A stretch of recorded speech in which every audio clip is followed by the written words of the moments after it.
तो चलिए वीडियो के इस पार्ट में हम अपना परिवहन तंत्र को समझेंगे। ठीक है, परिवहन तंत्र को समझेंगे मतलब ये परिवहन तंत्र क्या होता है। ठीक है, तो हमारा जो शरीर चल रहा है वह चल रहा है जय प्रक्रम का। मतलब जय प्रक्रम हम लोगों ने शुरू किया था, सबसे पहला भाग था जय प्रक्रम। जय प्रक्रम क्यों जरूरी था? हमारे शरीर में जितने भी अनुरक्षण के कार्य हैं, मतलब हमारे शरीर जो है संपूर्ण शरीर कोशिकाओं से मिलकर के बना होता है और इन कोशिकाओं का काम जो है लगातार चलता रहे उसके लिए कुछ विशेष प्रक्रियाओं से होकर के गुजरना पड़ता है। ठीक है, वही सभी प्रक्रियाएं सम्मिलित रूप से क्या कहलाता था? जय प्रक्रम कहलाता। और वह प्रक्रियाएं कौन कौन सा होता था? तो सबसे पहले पोषण को हम लोगों ने जान लिया था, किस प्रकार हम पोषण करते हैं, भोजन करते हैं, उसका पाचन किस प्रकार से होता है। फिर हम लोगों ने देखा था श्वसन को, किस प्रकार से ऊर्जा बनाने के लिए हमें ऑक्सीजन गैस की ज़रूरत पड़ता था, फेफड़ों के माध्यम से ले जाते, कुपी में काम है किस प्रकार से उसका विनिमय गैसों का होता था। ये हम लोगों ने श्वसन तंत्र में पढ़ लिया था। फिर दूसरे बात आता है हम लोगों तंत्र, मतलब यही तीसरा प्रक्रम होता है मेरा वहन तंत्र। तो अभी हम लोग वहन तंत्र के बारे में समझेंगे कि वहन तंत्र क्या होता है। देखिए, हम लोगों ने जितना सारा भोजन किया था और भोजन करने के बाद यानी कि पोषण प्रक्रम में क्या होता है, हम लोग जितना भी सारा भोजन किए, भोजन को पचाने के बाद क्या किया, क्षुद्रांत्र में जो दीर्घरोम पाए जाते हैं, क्षुद्रांत्र में जो दीर्घरोम पाए जाते हैं वो लोग पचे हुए भोजन का अवशोषण किया और अवशोषण करने के बाद क्षुद्रांत से मतलब छोटी आंत से शरीर के प्रत्येक कोशिकाओं में पहुंचा दिया गया। ठीक है, फिर वहाँ पर पहुँचने के बाद जब माइटोकॉन्ड्रिया में हो पहुँच गया ग्लूकोज, तब क्या वहाँ पर एक ऑक्सीजन गैस की ज़रूरत पड़ रहा था ऊर्जा बनाने के लिए। तब हम लोग श्वसन प्रक्रम में क्या देखे के द्वारा वायुमंडल से क्या ऑक्सीजन को लिए और उस प्रक्रिया को पूरा किए और वहाँ पर ऊर्जा का निर्माण हुआ और हमें ऊर्जा की प्राप्ति हुई। ठीक है, इस प्रकार से प्रत्येक कोशिका में ऊर्जा का निर्माण हुआ। ऊर्जा का निर्माण के साथ साथ ही CO2 यानी कि कार्बन डाइऑक्साइड गैस का भी तो निर्माण हो रहा था। तो भाई इस कार्बन डाइऑक्साइड का निर्माण हो रहा था, इसको निकालने का ज़रूरत है क्योंकि यह हमारे लिए हानिकारक पदार्थ होता है, इसको हम शरीर के अंदर तो नहीं रख सकते। तो इस कार्बन डाइऑक्साइड को हम किस प्रकार से निकलाएंगे? ठीक, क्षुद्रांत में जो हम लोगों का भोजन था, पचा हुआ भोजन था, उसको किसके द्वारा शरीर के प्रत्येक कोशिका में भेज दिया गया। ठीक है, फिर जो इतना वर्ज्य पदार्थ जो हमारे शरीर में बन रहा है कार्बन डाइऑक्साइड जैसे और अमोनिया वगैरह वगैरह बहुत सारा चीज़ होता है जो हम लोगों का शरीर से उसको निष्कासित करने की ज़रूरत है। तो इसको देखिए, जो जैसे कि ऊर्जा निर्माण की प्रक्रिया प्रत्येक कोशिका के माइटोकॉन्ड्रिया में होता है, तो इस प्रत्येक कोशिका के माइटोकॉन्ड्रिया में CO2 का भी निर्माण हो रहा था। तो इस CO2 को हम लोग किस रास्ते से होते हुए निकालेंगे? ठीक है, या फिर जितने भी मेरा पोषक तत्व जिसका भोजन मेरा क्षुद्रांत्र में हो चुका था उसको क्षुद्रांत में जो दीर्घरोम था वो लोग अवशोषित करके किस नलिका के द्वारा सभी शरीर की जो कोशिकाएं हैं उस तक पहुंचाया, इसी को ही बोलते हैं परिसंचरण।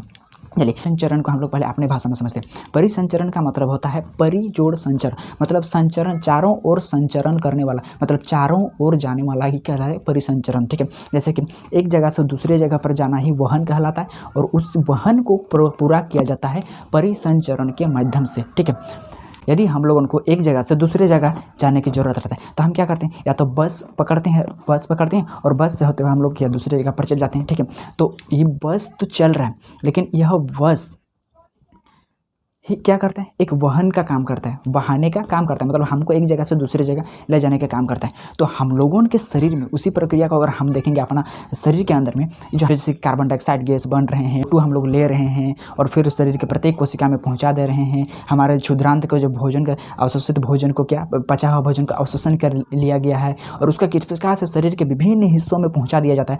तो वो जो पहुँचाने का काम करता है वो होता है मेरा रक्त। जिस प्रकार से हमें एक स्थान से दूसरे जगह स्थान तक ले जाने का काम करता है एक बस, उसी प्रकार से हमारे शरीर में इन भोज्य पदार्थ वर्ज्य पदार्थ इतने सारे पदार्थ होते हैं, उन सबको एक स्थान से दूसरे स्थान तक ले जाने का काम करता है यही मेरा रक्त। तो भाई इस रक्त के बारे में हम थोड़ा सा समझेंगे। इस प्रकार से बस हमें ले जाता है, बस के बारे में हम बहुत सारा चीज़ जानते हैं। बस रोड में चलता है कि नहीं, बस को चलने के लिए उसका चक्का के जो पहिए की जरूरत पड़ता है, बस में सीट होते हैं। ठीक है, एक सीट में बहुत सारे बस के बारे में हम लोग जानकारी प्राप्त किए। ठीक है, उसी प्रकार के हमारे शरीर में जो वहन का काम करता है, वहन का काम करता है वो रक्त होता है। तो इस रक्त के बारे में हम लोग संक्षेप में थोड़ा सा जानकारी ले लेते हैं। ठीक है, तो ये रक्त होता है, यह एक तरल संयोजी ऊतक होता है।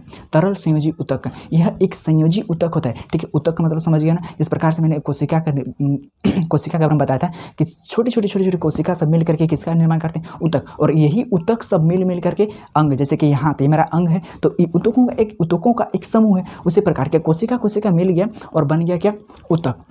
तो रक्त भी क्या होता है, कोशिकाओं का समूह होता है, उसी को क्या कहते हैं तरल अवस्था में कोशिकाओं के समूह होता है। ठीक है, इसीलिए इसको बोलते हैं तरल ऊतक। लेकिन इसको संयोजी ऊतक क्यों कहते हैं? क्योंकि यह जो है हमारा शरीर के प्रत्येक भाग को जोड़ता है, यहाँ से यहाँ से यहाँ से यहाँ से पूरा शरीर को एकदम पूरा संयोजित करके रखा है, इसीलिए इसको बोलते हैं तरल संयोजी ऊतक।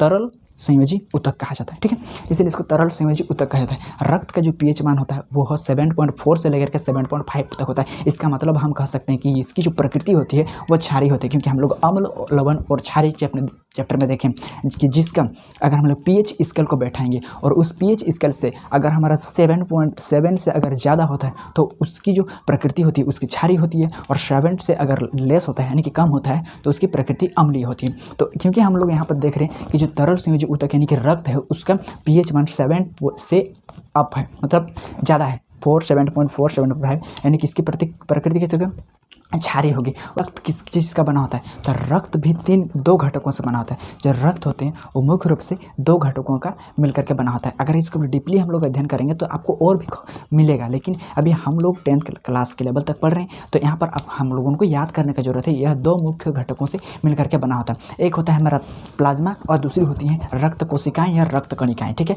रक्त कोशिकाएँ या रक्त कणिका। तो रक्त हमारा यहाँ पर कितने घटकों से मिलकर के बना होता है? 2 घटकों से मिलकर के बना होता है। एक होता है हमारा प्लाज्मा, ठीक है, और एक होता है हमारा रक्त कोशिकाएं। तो प्लाज्मा किसको कहेंगे? तो रक्त में जो तरल भाग होता है, तरल कहने का मतलब होता है जो भी चीज़ आपको बहता हुआ महसूस हो या नजर आए उसी को कहते हैं तरल भाग, ठीक है। जैसे कि हवा बहती है तो ये भी क्या हुआ? एक तरल हुआ, ठीक है। पानी बहती है तो पानी भी क्या हुआ? तरल हुआ। तो तरल का मतलब होता है जो भी बहती है उसी को हम लोग बोलते हैं तरल। इसका मतलब प्लाज्मा जो बहता हुआ भाग होता है रक्त का उसी को ही कहते हैं प्लाज्मा। रक्त के तरल भाग को क्या कहते हैं? प्लाज्मा। मतलब जो बहता है उसी को ही कहते हैं रक्त। और जो उसके अंदर में जैसे कंकड़ पत्थर हम लोग लकड़ी बहता हुआ पानी में लकड़ी उकड़ी डाल देंगे, कागज वगैरह, तो क्या होगा? उस तरल में बहने लगेगा। उस प्रकार से बहता हुआ पदार्थ हो गया मेरा प्लाज्मा, और उसके ऊपर में जो उसके साथ में बह रहे हैं वही हो गया मेरा रक्त कोशिकाएं। और ये जो रक्त कोशिकाएं या रक्त कणिकाएं रहती हैं ये हमारा 3 टाइप का होता है, ठीक है। एक होता है मेरा RBC, एक होता है WBC और एक होता है प्लेस्टेड या बिम्बाणु। मतलब RBC मतलब रेड ब्लड सेल, WBC मतलब वाइट ब्लड सेल, और प्लेस्टेड का मतलब होता है प्लेस्टेड मतलब बिम्बाणु होते हैं। इसका अलग अलग कार्य होता है हमारे इस वहन में मदद करता है। जैसे कि जो लाल रक्त कोशिकाएं यानी कि RBC होते हैं, इसका मुख्य काम क्या है अब समझते हैं। ये लाल रक्त कोशिका क्या होता है? तो लाल रक्त कोशिका में हीमोग्लोबिन पाया जाता है, ठीक है। ये हीमोग्लोबिन एक प्रकार का वर्णक होता है। जिस प्रकार से हरे पेड़ पौधों में क्लोरोफिल की उपस्थिति के कारण उसका वर्ण क्या होता है, उसका रंग क्या होता है? हरा दिखाई देता है। उसी प्रकार से हमारा जो ब्लड होता है, हमारा जो शर्ट के रंग टाइप का दिखाई देता है। मतलब हमारे जो खून होते हैं वो हीमोग्लोबिन की उपस्थिति के कारण ही लाल दिखाई देते हैं, ठीक है। तो ठीक है, समझ ले क्यों? हीमोग्लोबिन की उपस्थिति के कारण। इस हीमोग्लोबिन का हम लोगों का शरीर में क्या काम आता है? तो इसका बहुत ज़्यादा काम आता है। अगर ये हीमोग्लोबिन न पाया जाता है तो हम मरीज बन जाएंगे, ठीक है। देखिए, इसलिए हीमोग्लोबिन भी चेक किया जाता है हमारे शरीर में। अगर आप डॉक्टर के पास जाते हैं तो आप पूछिएगा कि जो हीमोग्लोबिन चेक करता है वो किस यंत्र के द्वारा चेक करता है, ठीक है।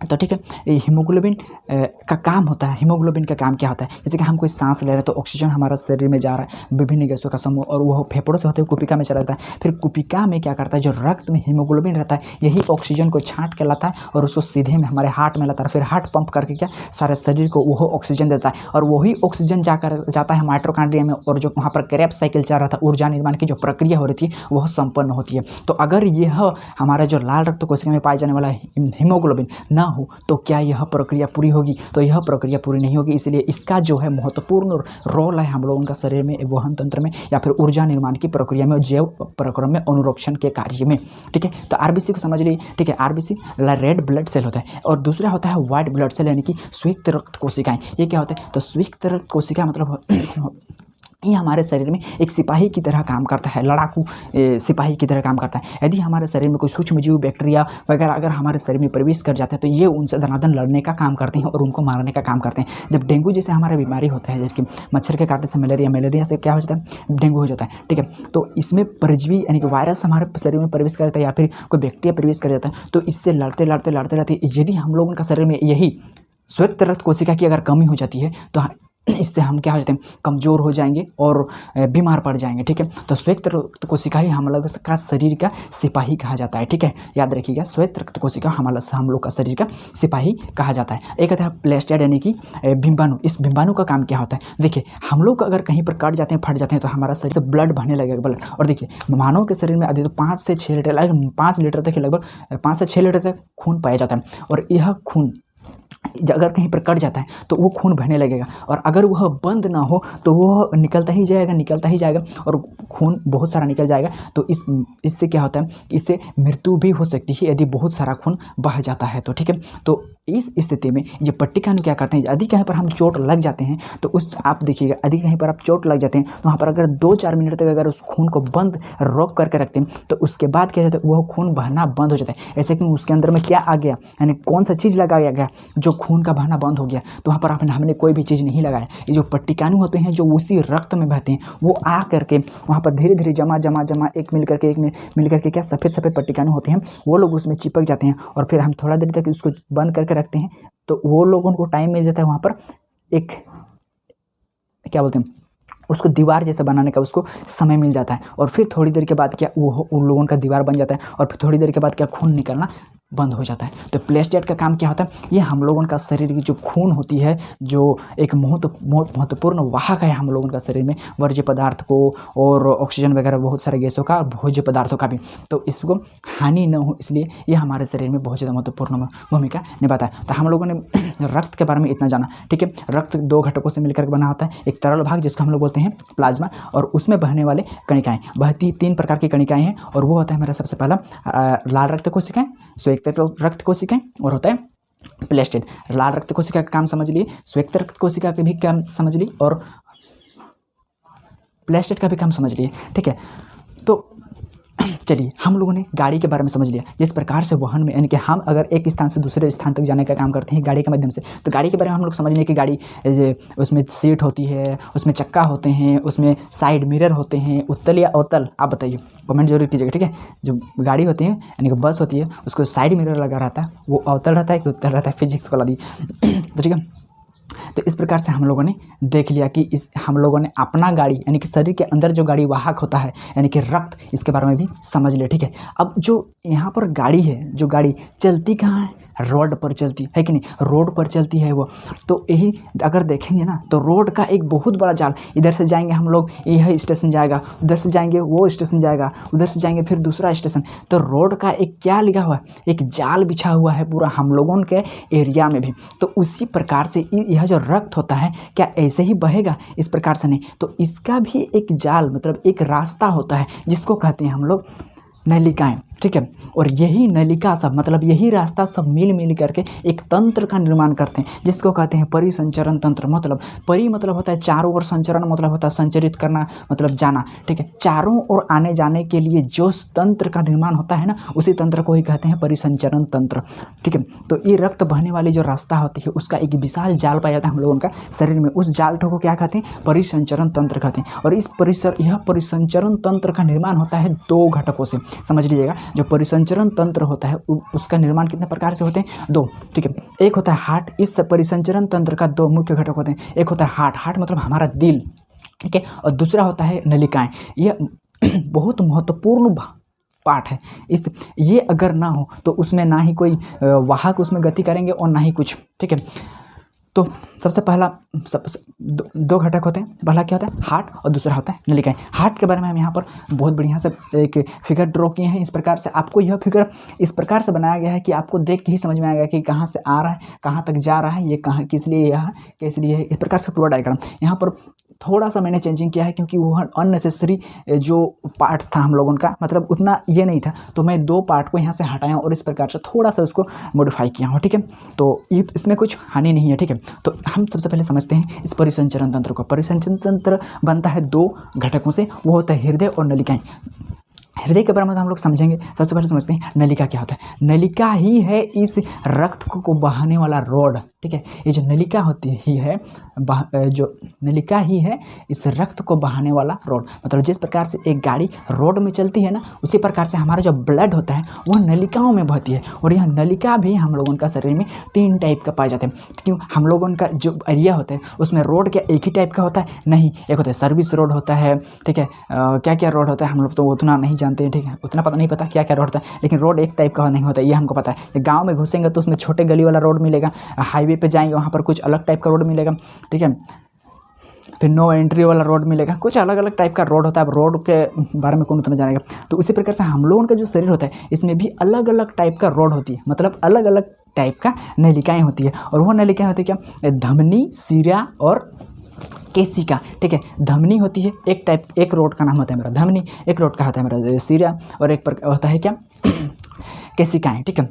किस रोड में कौन चलेगा ये सब डिपेंड होता है ये इस पर। जैसे कि हम लोग का रोड होता है उसमें भी कौन किस प्रकार से गाड़ी इधर से जा रहा है तो आप इधर से ही जाओ, इधर से नहीं आ सकते हो, ये सब सारा रूल होता है। मैं आपको अपने व्यवहारिक दुनिया से ही, ताकि आपको समझ में ठीक से आए, इसलिए यह बात बोल रहा हूँ गाड़ी को लेकर के। लेकिन गाड़ी का रोल हम लोग का शरीर में कुछ भी नहीं है, बस समझने के लिए मैं इस्तेमाल कर रहा हूँ यह शब्द को, ठीक है। तो हृदय और नलिकाएँ 2 महत्वपूर्ण घटक होते हैं हम लोगों की इस परिसंचरण तंत्र को पूरा करने वाले, ठीक है। और यह जो और दूसरा होता है नलिका। ये नलिका क्या करता है? नलिका 3 टाइप के पाई जाती है, मतलब जो रक्त बहता है वो रक्त बहने वाली नलिकाएँ हम लोग के शरीर में 3 टाइप का पाए जाते हैं। एक होता है धमनी, एक होता है सिरा और एक होता है केशिकाएँ। धमनी, सिरा, केशिकाएँ 3 टाइप का नलिकाएँ पाई जाती हैं हम लोगों का शरीर में, धमनी, सिरा और केशिकाएँ। ये धमनी, सिरा और केशिका क्या होता है इसके बारे में हम लोग यहाँ पर अंतर यहाँ पर बहुत बढ़िया से समझेंगे सबसे पहले। लेकिन धमनी को यहाँ पर हम लोगों को 2 चीज़ कन्फ्यूज होते हैं कि धमनी, महाधमनी, फुफ्फुस धमनी, ये 3 चीज़ हम लोगों को कन्फ्यूज करता है, ठीक है। इधर से भी सिरा में भी हम लोग को वही 2-3 चीज़ कन्फ्यूजन करता है, ठीक है। मैं कन्फ्यूज होता था, ठीक है। शायद आप नहीं भी होते होंगे, फिर भी मैं बताता रहा हूँ, कोई होता होगा तो, ठीक है। धमनी क्या और महाधमनी और फुफ्फुस धमनी ये क्या होता है? देखिए, ये महाधमनी, धमनी तो एक टाइटल है, ठीक है। धमनी एक टाइटल है, ठीक है। और सिरा भी क्या है? एक टाइटल है। उसमें से आता है मेरा महाधमनी, किसको बोलते हैं? तो महाधमनी और फुफ्फुस धमनी। महाधमनी का मतलब होता है महान काम करने वाला। महान काम करने वाला मतलब वह नलिका जो हम लोग का प्योर जो ब्लड होता है उसको पूरा शरीर में पंप करता है। ये देखिए पूरा ब्लड जो यहाँ पर प्योर ब्लड होता है, यानी कि ऑक्सीजन युक्त रक्त को, ऑटो युक्त रक्त को, यानी कि ऑटो युक्त रक्त का मतलब ऑक्सीजन युक्त रक्त को पूरा ब्लड, पूरा खून है उसको शरीर तक पहुंचाता है। तो इसीलिए इसको बोलते हैं महाधमनी कहते हैं, ठीक है। और महासिरा, ये देखिए इसी को बोलते हैं महासिरा। जो अशुद्ध हम लोग का जो शरीर होता है, इस पूरा शरीर से जितने भी सारे अशुद्ध रक्त होता है, ऊपर का हो चाहे नीचे का हो, उन सब अशुद्ध रक्त को जो नलिकाएं लाता है हृदय में, एक मेन नलिका होता है ना जो संपूर्ण शरीर से जो अशुद्ध रक्त होता है उसको खींच करके लाता है एक जगह पर, तो यही बड़ी नलिका को कहते हैं महाशिरा, ठीक है। तो महाधमनी जो प्योर रक्त को हम लोगों का शरीर में पहुंचाता है, ये पहुंचाने का काम कर रहा है महाधमनी, महान काम कर रहा है। और ये भी क्या, महाशरीर, ये भी महान काम कर रहा है, पूरा शरीर से खींच के ला रहा है, पूरा शरीर तक पहुंचाने वाला महाधमनी और पूरा शरीर से खींच के लाने वाला महाशिरा, ठीक है। तो ये महाधमनी और महाशिरा में आप लोग कोई कन्फ्यूजन आप लोगों को नहीं होगा, ठीक है। दूसरा तो फुफ्फुस धमनी और फुफ्फुस शिरा। देखिए ऐसे ही हम लोगों का जो इसकी जो सिस्टम होता है ना वो इस तरह से नहीं संपन्न होता है। मैं आपको थोड़ा सा यहाँ पर बताऊँगा, लेकिन थोड़ा अभी इसको समझने के लिए थोड़ा सा समझिए। जो ब्लड हम लोग का शरीर से आता है ना वो सबसे पहले जाता है हम लोग का फुफ्फुस में। मतलब क्योंकि हम लोगों जो सांस लिए थे ना, श्वसन में पढ़े थे, सांस लिए थे, विभिन्न गैसों का मिश्रण हम लोग का फेफड़े में चला जाता है, और फेफड़े में किस प्रकार से क्या होता है वहीं पर फेफड़े में जाता है। और इधर से जो हम लोग का शरीर होता है का खून होता है, शरीर का जो ब्लड होता है अनप्योर ब्लड, मतलब जो होता है अशुद्ध रक्त, उसको वो भी जाता है हम लोग का फेफड़े में, ठीक है। देखिए फेफड़े में यहाँ पर मैं बना के रखा हूँ, इस फेफड़े में चला जाता है। इधर से हम लोग का वायु जो होता है वो भी यही फेफड़े में आता है, और जो हृदय से हम लोग का दिल से जाता है वो रक्त भी इसमें जाता है। तो यही जो होता है इसी को ही कहते हैं हम लोग फुफ्फुस धमनी, क्योंकि दिल से जाने वाला फुफ्फुस तक जाने वाला, दिल से जो हम लोग का हार्ट आता है तो हार्ट से फुफ्फुस तक जाने वाली नलिका को कहते हैं फुफ्फुस धमनी। देखिए हार्ट से ही जा रहा है लेकिन फुफ्फुस तक जा रहा है, इसलिए फुफ्फुस धमनी। और फुफ्फुस से फिर हार्ट में आ रहा है तो फुफ्फुस शिरा। देखिए हार्ट से फुफ्फुस में जाएगा जिस नलिका के द्वारा फुफ्फुस धमनी, और फुफ्फुस शिरा से फुफ्फुस से, यानी कि फेफड़ा से फिर से आएगा हार्ट में, तो वो हो गया फुफ्फुस सिरा। तो फुफ्फुस से जो जुड़ा रहता है वो फुफ्फुस धमनी या फुफ्फुस सिरा कहलाएगा, ठीक है। और शरीर से अगर हम लोग का जुड़ा रहता है तो या तो महासिरा कहलाएगा या महाधमनी कहलाएगा। तो इसमें आप कन्फ्यूजन को कभी कन्फ्यूजन नहीं होगा, ठीक है। इसमें फुफ्फुस का क्या सिरा का क्या होता है, क्या काम होता है, और धमनी का क्या काम होता है। देखिए ये जो मेरा यहाँ पर सिराएँ हैं, ये सिरा होती है, ये सिरा हो गया, महासिरा हो गया, फुफ्फुस सिरा हो गया, फुफ्फुस धमनी हो गया, महाधमनी हो गया। इस फुफ्फुस धमनी और सिरा का काम क्या होता है वो थोड़ा सा देख लेते हैं। देखिए यहाँ पर कह रहा जो हृदय यह जो होता है, यानी कि धमनी जो होता है, ठीक है, ये धमनी क्या काम करता है, वो हृदय से रक्त को पहुँचाता है पूरे शरीर में। जो धमनी होता है, यानी कि धमनी, ये नलिका मेरा धमनी है, ये भी धमनी है, ये धमनी है, और ये मेरा धमनी है। देखिए बोल रहा है कि यह हृदय से शरीर में पहुंचाता है। जो धमनी होती है वह रक्त को, हमारे हार्ट का वह पार्ट जो रक्त को हृदय से बाहर करता है, हृदय से बाहर निकाला, हृदय से बाहर शरीर में निकालने का काम करता है धमनी। धमनी का काम क्या होता है, रक्त को हृदय से निकालना, धकेल के निकालना, ध से धमनी, ध से धकेल के निकालना, ठीक है। तो हृदय से बाहर निकालने का काम कौन करता है, धमनी। और शरीर से हृदय में लाने का काम, अब जिधर से देखिए, इधर से भी ये शरीर से हृदय में ला रहा है, इसीलिए ये भी सिरा हो गया। यहाँ देखिए ये भी सिरा, क्यों, क्योंकि शरीर के बाहर से ये हृदय में ला रहा है, तो इधर से भी मेरा हृदय में आ रहा है, इधर से भी मेरा हृदय में, तो हृदय में जो लाता है वो सिरा हो गया, और धमनी से जो निकलता है धकेल के निकाल दिया, ठीक है, मतलब वो धमनी हो गया। जो हार्ट से धकेल के निकाल देता है वो धमनी होता है, और जब शरीर से फिर से हार्ट में लाता है वही होता है मेरा सिरा, ठीक है। ये समझ गए आप लोग।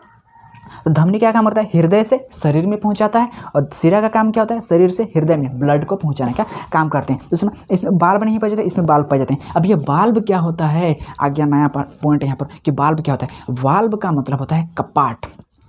कपाट का मतलब समझते हैं, बंगाली में बोला जाता है एक दो बात कि कपाट खुलो नो, है कि नहीं, मतलब कपाट हो खोलिए।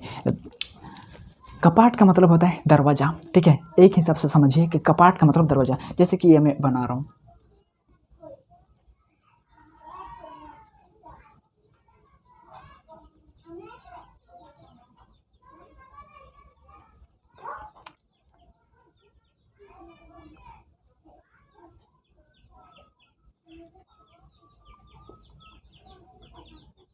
ये मेरा क्या है, एक दरवाज़ा है, इसी को हम लोग बोलते हैं कपाट, कपाट। और इसी को ही ये जो हार्ट होता है यहाँ पर कहा गया है वाल्व।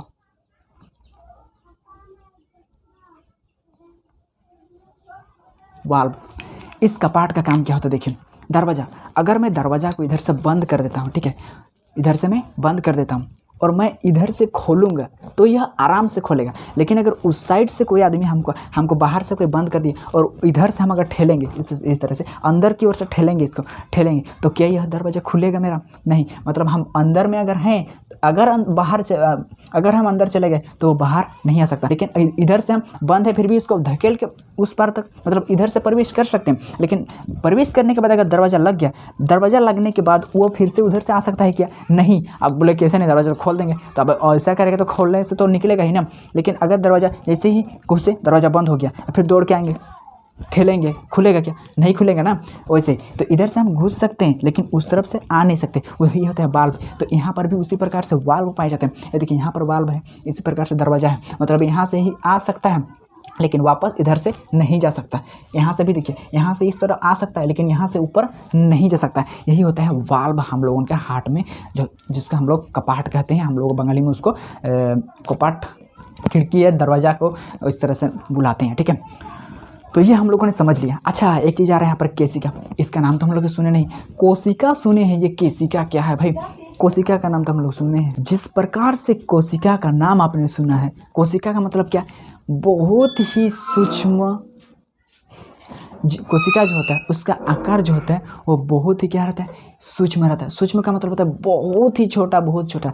तो केशिका भी एक ऐसी नलिका होती है जो बहुत ही सूक्ष्म होती है, उसको आप आँख से, खुली आँखों से नहीं देख सकते, इतना छोटा होता है। लेकिन वहाँ से जो होता है ब्लड उसमें से भी बहता है, ठीक है, उसमें से भी बहता है, लेकिन हम उसको नहीं देख सकते हैं कि इसमें है कि नहीं है। एक दो जगह सिर नहीं रहता है, फिर भी अगर कट जाता है वहाँ से ब्लड निकलता है कि नहीं, मतलब वहाँ पर ब्लड जो है वहाँ पर बहित हो रही है, बट हम लोगों को वो दिखाई नहीं दे रहा है, क्योंकि वह जो नलिका है वो बहुत ही क्या है, वो बहुत ही छोटा है, इसीलिए हमें दिखाई नहीं देता है। तो केशिका का बहुत ही सूक्ष्म नलिकाएं होती है। जैसे कि इसके अगर काम देखेंगे ना, जैसे कि आपने ये देखें, लालटेन देखें, लालटेन पहले के ज़माने में जब बिजली उजली नहीं थी तो लालटेन जला करके पढ़ाते थे हम लोग। हम लोग तो प्रकाश मतलब लाइन था, ठीक है।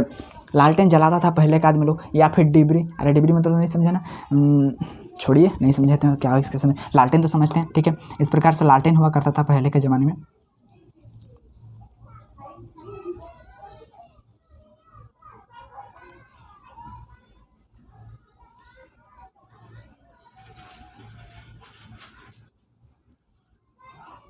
इस प्रकार से यहाँ पर जलता था, इस प्रकार से यह जलता था, और इसके अंदर में मिट्टी का तेल डाला जाता था। इस प्रकार यहाँ पर मिट्टी का तेल, और इसमें एक फीता रहता था, फीता, इस फीता में आग लगाया जाता था। मिट्टी का तेल यहाँ रहता था, ठीक है, लेकिन हम आग जलाते थे यहाँ पर।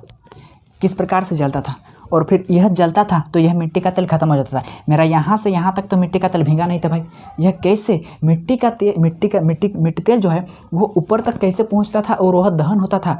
तो यहाँ पर भी वही काम करता था। केशिकाएँ इतनी सूक्ष्म नली होती है कि ये सीधे जा रहा था ऊपर तक, लेकिन वो बहुत ही सूक्ष्म नलिका के द्वारा, ठीक है, जाता था और वह जलता था। ये होता है केशिकाएँ।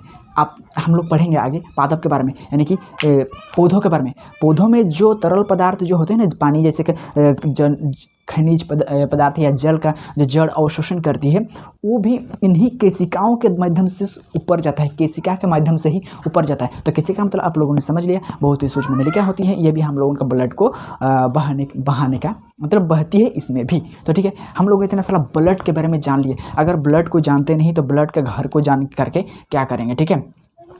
जैसे कि अगर कहीं पर हमको पानी पटाना है, ठीक है, पानी पटाना है, और वहाँ पर हम लोग को मोटर या फिर कोई मशीन बैठाना है, तो उस पानी को पहले देखने जाएंगे कि भाई पानी कितना है, कितना गहरा है। वहाँ पर अगर मशीन बैठाएंगे, कहीं का पानी ऊपर में दिख रहा है, नीचे कादो ही कादो ना, अगर पूरा कादो वाला पानी मशीन में घुस गया तो मशीन भी खराब है कि नहीं। तो इसके लिए ज़रूरी है कि उस जगह को बढ़िया से सर्वेक्षण कर लेना। तो पहले हम लोग रक्त के बारे में हम लोगों ने समझ लिए कि रक्त होता क्या है, रक्त को लाने वाला कौन होता है, रक्त कहाँ बहता है, रक्त के घटक क्या है, इतने सारे चीज़ हम लोगों ने रक्त के बारे में जान लिया। अब यह रक्त को जो नियंत्रित करती है, यानी कि हार्ट, परिसंचरण तंत्र की जो पहली महत्वपूर्ण घटक होता है वो होता है हृदय। इस हृदय में किस प्रकार से कार्य होता है इसको समझते हैं। चलिए देखिए, इसका काम क्या होता है, इसको हम लोग एकदम बढ़िया से समझते हैं।